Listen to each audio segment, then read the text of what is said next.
Hello guys, welcome back to YouTube channel. Guys, in today's lecture I am going to discuss with you an essay that is of studies. This essay is written by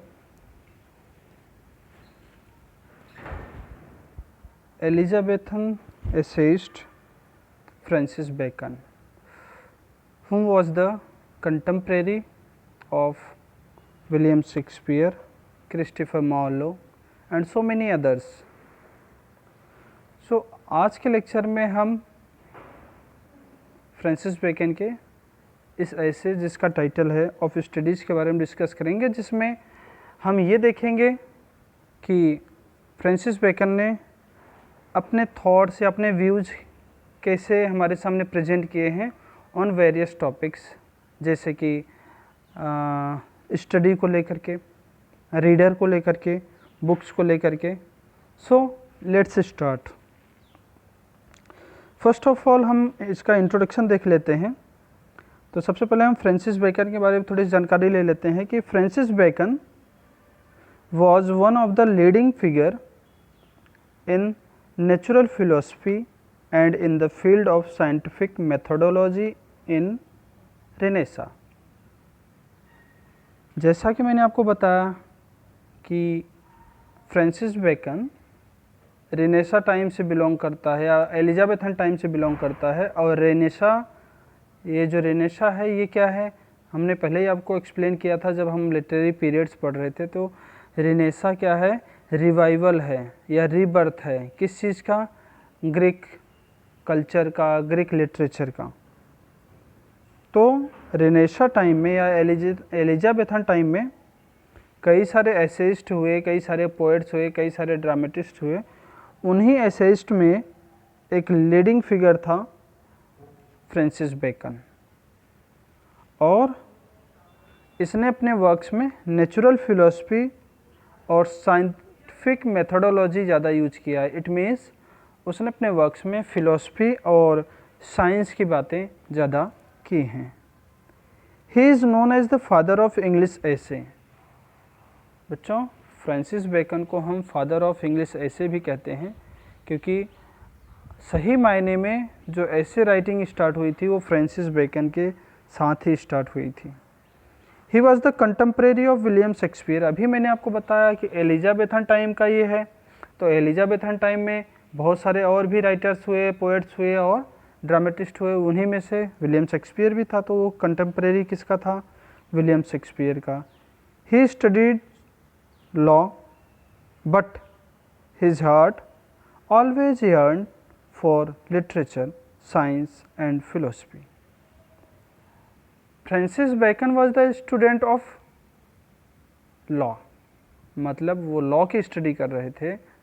but law की study के साथ साथ उनका interest, उनका attachment किसकी तरफ था? Literature की तरफ, साइंस की तरफ और फिलोसफी की तरफ. यही रीज़न है कि उनके वर्क्स में हम साइंस और फिलोसफी जैसी चीज़ें या साइंटिफिक या फिलोसफिकल जो थॉट्स हैं उनको हम देखते हैं. As a lawyer, member of parliament and Queen's Council, Bacon wrote on questions of law, state and religion as well as on contemporary politics. वो एक लॉयर के रूप में, पार्लियामेंट का मेंबर के रूप में, यहाँ तक कि क्वींस की जो काउंसिल थी या क्वींस की जो कमेटी थी, जो दरबार में एक सभा होती है, उस सभा के सदस्य के रूप में बेकन ने बहुत सारे टॉपिक्स के ऊपर अपने वर्क्स लिखे, जैसे कि लॉ, कानून के ऊपर, स्टेट, राज्य के ऊपर. साथ ही साथ he wrote about the politics of his time. उसने अपने टाइम के पॉलिटिक्स के ऊपर भी वर्क्स लिखे. Beckons earliest work of importance was the essays from which this famous essay of studies has been taken. क्या कह रहा है कि बेकन्स जो वर्क्स लिखा था उसमें सबसे जो पहला उसका वर्क था जो कुछ ज़्यादा ही फेमस हुआ या ज़्यादा उसको इम्पोर्टेंस दी गई, that was the a collection of essays known as essays. तो एसेज का कलेक्शन, कई सारे निबंध का एक कलेक्शन था और उस कलेक्शन को एसेज नाम दिया गया। और इसी कलेक्शन से हमारी जो ये ऐसे है of studies, it has been taken, ये इसी कलेक्शन से ली गई है। तो आई होप इस पेज में हमने जो बेकन के बारे में थोड़ा सा इंट्रोडक्शन दिया आपको क्लियर होगा। Let's move on the next page. अब बात करते हैं इस ऐसे की जो आज हम डिस्कस करने जा रहे हैं, जो हमारे कोर्स में है। The essay of studies by sir Francis Bacon is the first essay in the series of 10 essays published in 1597। अभी मैंने आपको बताया था कि उसके कलेक्शन था ऐसेज का जिसका नाम था ऐसेज। तो जो ऑफ स्टडीज़ है उन 10 ऐसेज में से एक है जो कि 1597 में पब्लिश्ड हुई थी। मतलब कि 10 ऐसेज की एक सीरीज़ थी, 10 निबंध एक साथ लिखे गए या 10 निबंधों का एक सीरीज़ था या एक बुक थी। उस बुक का जो फर्स्ट ऐसे है वो अपना यही है ऑफ स्टडीज़, और ये पब्लिश्ड हुई थी कब? 1597 में। Later it was revised in 1612 with the edition of some more sentences and ideas in it. और 1612 में 1612 में इस ऐसेज को वापस से रिवाइज्ड किया गया। रिवाइज करने का मतलब एक बार लिख दिया गया, फिर कुछ इसमें कमियां दिखी या कुछ थॉट्स और ऐड करके इसको वापस से पब्लिश किया गया, तो इसको रिवाइज्ड बोलते हैं। तो 1612 में इसमें कुछ सेंटेंसेस, कुछ आइडियाज़ और ऐड कर दिए गए और ये वापस से रिवाइज्ड की गई या वापस से इसका रिवीजन करके इसको पब्लिश किया गया 1612 में। Clear?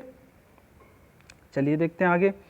This essay is regarded as Bacon's masterpiece enriched with fresh and new ideas, logical and relevant themes and wisdom of the word।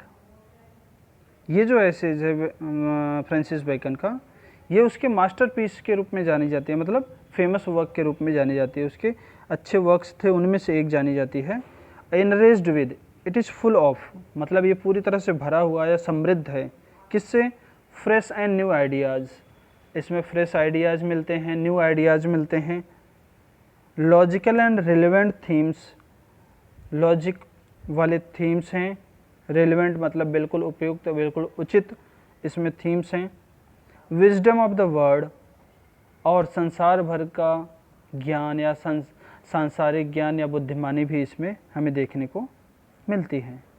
अभी इन सब चीज़ों के बारे में हम जब ऐसेज को डिस्कस करेंगे तो ये सारी चीज़ें आपको वहाँ क्लियर होती जाएंगी। फॉर दीज रीजन्स, इन कारणों की वजह से द ऐसे is still popular among individuals of all ages.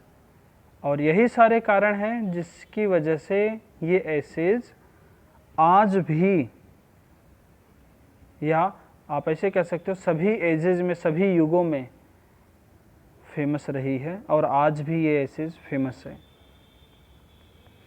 Adopting A didactic approach, the essay informs the reader about the benefits and uses of studies in one's life। Adopting didactic approach, didactic मतलब क्या होता है बच्चों? प्रवचन देना या किसी को ज्ञान देना, या जिस प्रकार से दूसरों को हम सलाह देते हैं, बुद्धि देते हैं, उसको डिडैक्टिक बोलते हैं। तो डिडैक्टिक प्रवचन संबंधी विचार रखते हुए या प्रवचन देते हुए या लोगों को ज्ञान देते हुए द ऐसे इन्फॉर्म्स द रीडर्स, ये ऐसे जो है रीडर्स को इन्फॉर्म करती है। क्या इन्फॉर्म करती है? About the benefits and uses of studies in one's life, कि एक व्यक्ति की ज़िंदगी में स्टडी के क्या यूजेस हैं और इसके क्या बेनिफिट्स हैं, उसके बारे में ये ऐसे बात करती है। मतलब एक व्यक्ति की ज़िंदगी में एक स्टडी या एक स्टडी जो चीज़ है वो क्या इम्पोर्टेंस रखती है, इससे क्या बेनिफिट्स मिल सकते हैं, या ये हमारी ज़िंदगी में इसके क्या यूज़ हैं, इसके बारे में इस एसेज में बात किया गया है। Highlighting the importance of studies, Bacon says illustrates the role studies play in an individual's daily life.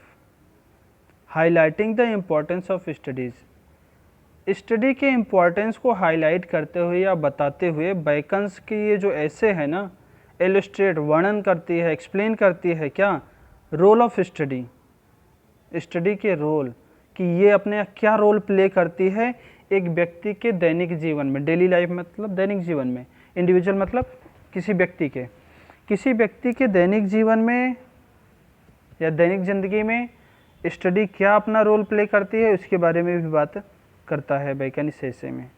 For Bacon the study is always related to the application of knowledge in practical life. और Bacon के according क्या है, study ये हमेशा related होती है हमारे knowledge से, हमारे प्रैक्टिकल लाइफ मतलब हमारे वास्तविक जीवन में ये हमारे नॉलेज से रिलेटेड या रिलेशन रखती है या संबंधित होती है स्टडी, ऐसा बेकन मानता है। तो बच्चों आज हमने इस लेक्चर में बेकन और बेकन के इस ऐसे जिसका टाइटल है ऑफ स्टडीज़, इसके बारे में डिस्कस किया है। अब इससे जो नेक्स्ट लेक्चर में हम डिस्कस करेंगे वो इस ऐसे को ऑफ स्टडीज़ को कितने पार्ट्स में डिवाइड करके इसको एक्सप्लेन किया गया है उसके बारे में बात करेंगे वन बाय वन करके। सो आज के लेक्चर के लिए बस इतना ही। Thank you.